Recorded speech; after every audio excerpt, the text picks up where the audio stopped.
What's up fellas, Patriarch Panda here, and today I want to talk about why the Strive community is feeling so frustrated with the current feel of the game and overall how the community rulings have been. Everyone really enjoys the game, I want nothing but the best for it, but every time we keep seeing stuff about it, it's genuinely upsetting. It feels like either the community leaders are out of touch or the people that run arcsystemworks are also out of touch with like what the community wants, and that is why they're feeling so frustrated right now, despite the fact that arcsys are trying to do their own thing. We saw it with the arc panel, which did look very interesting for a lot of people that were outside of it. They could have talked about Marvel Token, which was a big game that's definitely coming up, the Strive patches, maybe something to do with Lucy, or something about Season 5, who knows.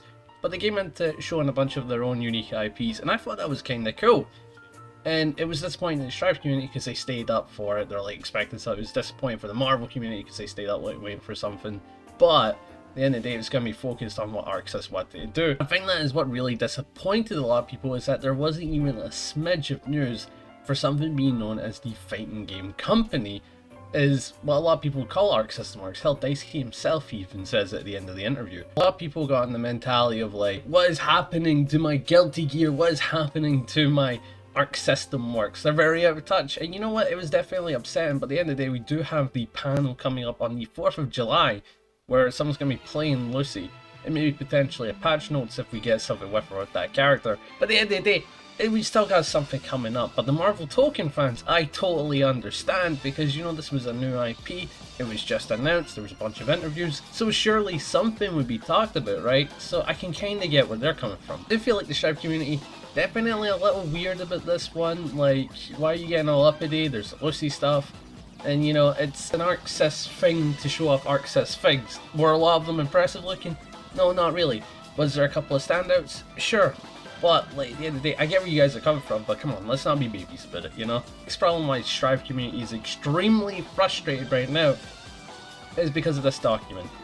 Now, I'm not going to come into it talking about like what should have happened, because at the end of the day, I see the situations these people have been into, and I'm an outsider, and I feel like a lot of people need to realize that when it comes to this topic, you're an outsider. You may be a friend of one of these people, so I'm sure support them, but like, I don't know anything that happened in these scenarios, and a lot of it is word of mouth. I can't go off of what one person has said about someone else in a situation. Like, there's nothing you... Jesus Christ.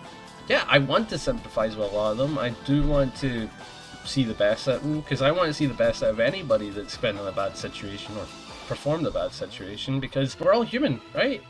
We all make comebacks from bad places, so it's like, I'm looking at it as someone that's... I am not trying to take a moral high ground. This is legit just the sunlight today for some reason. I don't even want a comical bit in this video, if I'm honest. This is just insane. Look at this. Oh my god. And I want to come in talking about like, just kind of how the ruling is a bit shitty for one person specifically, and that's Tigerpop. They're the only one that is affected by this, right? Show is a platinum event winner, meaning that they're already qualified, so points don't matter. They're already in the Arc World Tour. Red, even though they've been competing, is not in a position of someone who has a majority of points. They're not sitting on a huge hand of points. A situation where it's like, it's no biggie, we start from zero. There's many NA events coming up, so they're not that affected. Bunny isn't a competitor, but they are involved socially with a lot of the events, so I can understand why they would be affected. And when it comes to Tigerpop, they have predominantly been to a ton of gold events, where they've cashed a lot of points in. Told all those events you just went to, yeah, you're the only one that's going to be affected. So Tigerpop lost all their points, and they're not allowed to compete for the next 3 months to gain back any of it.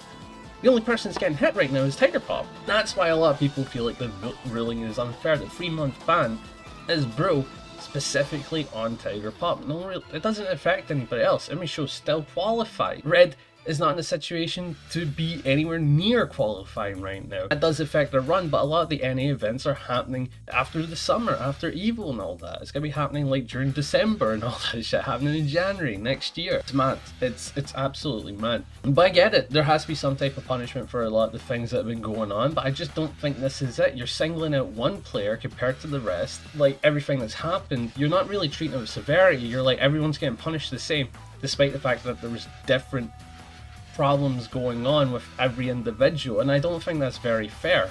Plus, at the end of the day, I don't feel like it's on them, it's on us, the community, kind of shun these people if you don't want them involved. If you don't believe a story, make it publicly known.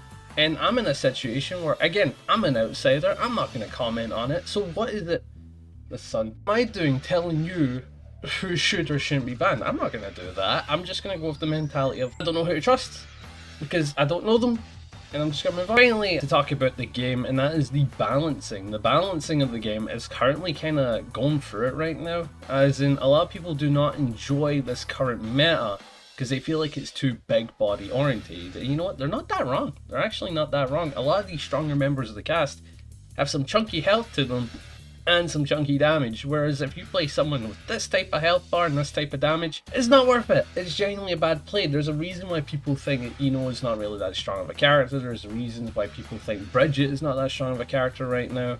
There's a reason why people don't play Asuka, they're too complex and all that. That's the problem with the current Strive balancing, is that you need to hit a lot of these players, you need to tone down a lot of these characters, and I feel like a lot of people, they keep asking for buffs are a part of the problem. Every time I see something where Kai's asking for buffs, I'm like, your character is solid.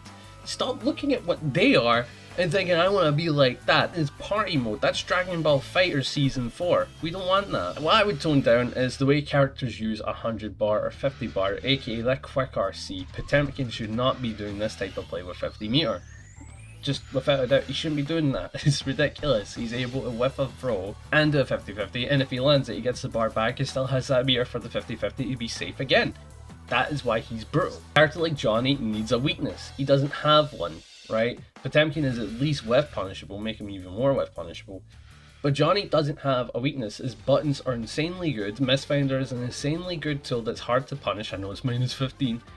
Card pops are insanely strong. He has high-low, he has whiff punishment, he has full screen control, and his damage is also solid. You need to hit something. You can't have someone be the master of all trades, you know? It's a jack of all trades, not the master of all. His problem is the fact that he's able to, instead of his resources working together in a type of way where it's like, yeah, if you use this with this, you're going to cash out for large damage, is more or less like you replace a meter with the other one, and that's why he's so damn strong, right? He has stamina, well, just like that, he's able to use his special moves, convert and go crazy.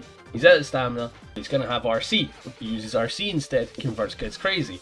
Oh, he doesn't have RC or stamina? Well, he has burst, he's gonna use wild assault, and that is why Sin is so damn strong right now. There's never a situation where he can't cash out. And goldlewis, I feel like, kinda went under the radar. He's still nutty. He has too many easy ways to confirm. He has some easy ways to lock down neutral if he's in a bad situation. He needs hit. I like goldlewis's. I think they're fun. However, he's a little ridiculous. I feel like he's a little nutty right now in terms of the tier placement, and nobody talks about him. He needs hit. And Happy Chaos, despite the fact that Happy Chaos has been hit a gajillion times, needs hit again. People that play Happy Chaos are certainly top-notch players. You can't knock players like Jack, Tiger Pop, or any of that. They're definitely amazing players, even Leffen. But that character still needs hit, bro. He's in every grand final. If that doesn't tell you he's not a solid character, that's insanity, and people will say the players are good, and I agree. However, there's such a thing as a good player being mixed with a good character, and that creates beauty. That's why Andros is able to do the work he is right now, because he's a very good player mixed with a very good character. The character needs hit. That's my view of Happy Chaos right now. And Nago is a weird one. Nago and Ram are weird, right? Because Ram has been reworked to death, where it's like, it's not really clear where you should nerf or buff at this point, even though she does need some nerfs, because she's still an insane character, and her Corner Lockdown is still some of the best. I don't know what to do with that character. Like, Red Ditto is able to perform warp with her, because nobody plays her, so basically there's a lack of knowledge out in the scene. And then there's the fact that he's a good player, so you mix that all together with a solid character, not much knowledge going about, and an insane player. It's brutal, and when it comes to Ram, I don't know what to hit. They keep reworking her. She's probably gonna get reworked again. And Nagori Yuki, I don't know what to make of him, honestly. He's just a solid character, and I don't know what to hit, genuinely. Just a solid pick, insanely good neutral, and insanely high damage. Maybe we can tone down the damage for the next season of Strive, but I don't know, because that doesn't tend to be the balancing decision. We've only toned down damage like 2 times. I mean, dire history of Strive. But yeah, this is why the Strive community is feeling so damn frustrated right now. There's a lot going on with the tournament managers where we don't feel like they're really involved with the community. The ARC panel obviously wasn't that great, people were looking forward to it and they didn't talk about anything that we wanted to hear. And there's the Lucy showcase coming up, which, you know, I'm hoping for some good things, but we can only really wait and see. So I understand why a lot of the Strive community are like, damn, you know, we're going through it right now. But it is what it is, isn't it? You know, you've got to move on, get ready for Season 5, Season 4, because we know we're going to get it. But that's everything I wanted to talk about. I understand why people are frustrated, and I hope I was able to vent it a little bit. Just like the tournament scene, I don't really know what to make of that. I'm not going to get involved. Again, I'm an outsider, that's the way I see it. I'm involved in the community, but not to that degree where I know these people personally, because I don't. I'm not going to act like I do. I just hope for the best for everybody involved. I hope that people grow from the mistakes that they've made, so that's always been my viewpoint. But I hope everybody has a good time. I'm going to be peacing out on a bit of a sad note, but I'll be catching you during the Lucy showcase, and of course, the Iron Taker video that'll be coming up at some point. But peace out, guys. Have a good one. That's Patriarch Panda signing out. See ya.